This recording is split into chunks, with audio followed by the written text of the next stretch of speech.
Save, courtesy, Office of the Honorable Commissioner, Ministry of Environment, Honorable A.B. Ben Olulu.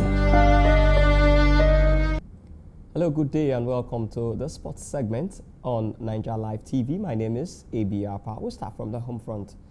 Genesis FC began their quest to win the 30 million naira prize money for this edition of Nigeria's biggest grassroots football spectacle, the Bayelsa Governors Football Tournament, tagged a Prosperity Cup with a slim but important win over Victory FC. Genesis FC beat Victory FC by 3 goals to 2 in an encounter decided at the Nembe City Center in Nembe local government area. Innocent Saku put Genesis FC ahead on 17 minutes from a close effort. Samuel Anete doubled the lead for Genesis FC on 21 minutes from a volley. Waikabeon Bomo pulled one back on 34 minutes. Livingston Goodluck restored parity for Victory FC just before the halftime mark to restore Victory FC's hopes of progressing to the next round of the tournament. Substitute Mark Job made it 3-2 in favor of Genesis FC on 78 minutes when it seems the game was going to stretch into penalty shootout. Magic champions FC in the second game at the Nembe City Center pipped favorite Nembe City by a long goal.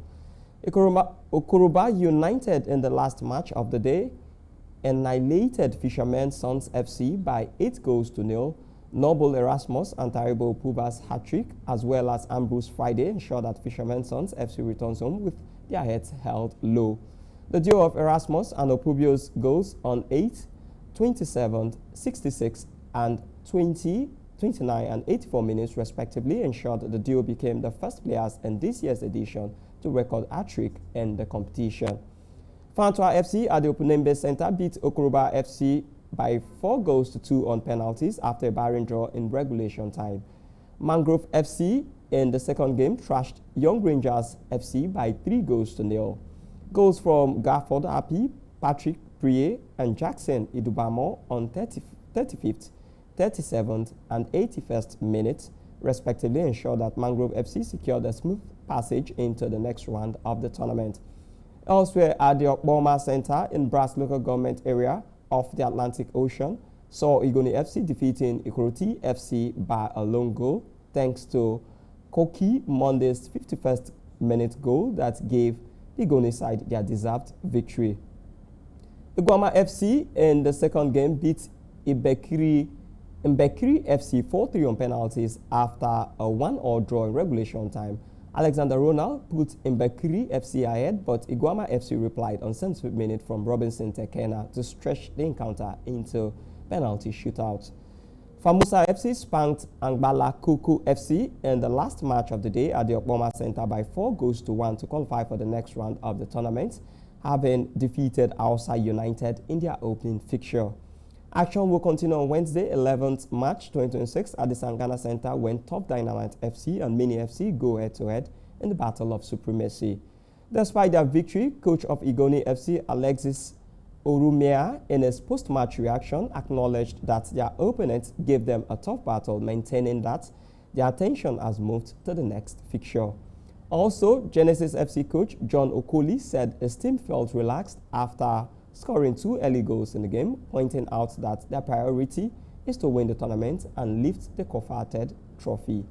And away from that, the 4 Nigerian clubs, Rivers United, Remo Stars, Kwara United, and Abia Warriors, who featured in this season's CAF Champions League and CAF Confederation Cup, are said to benefit from a 559 million naira windfall from the Confederation of African Football following an increase in the prize money of both competitions. CAF President Dr. Patrice Motsepe announced a $2 million increase in the prize money for the winners of the CAF Champions League and a further $2 million increase for the winners of the CAF Confederation Cup on Monday. This will see the CAF Champions League winners earn $6 million, a 50% increase, while the winners of the CAF Confederation Cup will receive $4 million, representing a 100% increase. Aside from the winners, CAF also announced an increase in solidarity payments to clubs eliminated in the preliminary stages of the CAF Interclub competition from $50,000 to $100,000, meaning the 4 Nigerian clubs will receive about 559 million naira each at an exchange rate of 301,000 398 naira to the dollar on Tuesday, even if they did not reach the group stages. Reigning Nigeria Premier Football League champions Remo Stars were beaten 7-1 on aggregate by Mamelodi Sundowns in the CAF Champions League preliminaries, while President's Federation Cup winners Kwara United and Abia Warriors were also eliminated in the preliminary round of the CAF Confederation Cup. Rivers United were the only team to reach the group stage of the CAF Champions League before they were eliminated, and they could be set for a bigger paycheck depending on how much CAF pays for the group stage exits. The last amount awarded for a group stage exit stood at $700,000, which equals 978 million naira at an exchange rate of 1,398 naira on Tuesday, although Rivers United could pocket at least 1.5 billion naira for reaching the group stage.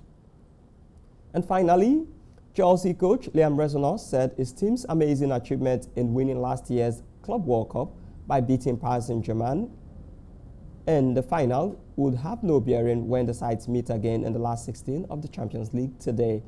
The reigning European champions welcomed Chelsea to Parc des Princes for the first leg today, 8 months after the London side won 3-0 at MetLife Stadium just outside New York and then celebrated with a trophy on the podium alongside Donald Trump. Resonor replaced Enzo Maresca as Chelsea boss in January as he joins from Strasbourg, who belong to the same Gluco consortium that is in charge of the Stamford Bridge Club. He visited the Chelsea camp during the Club World Cup, watching them train and attending their last 16 win over Benfica. And that does it for sports. My name is Appah. Enjoy the rest of your day.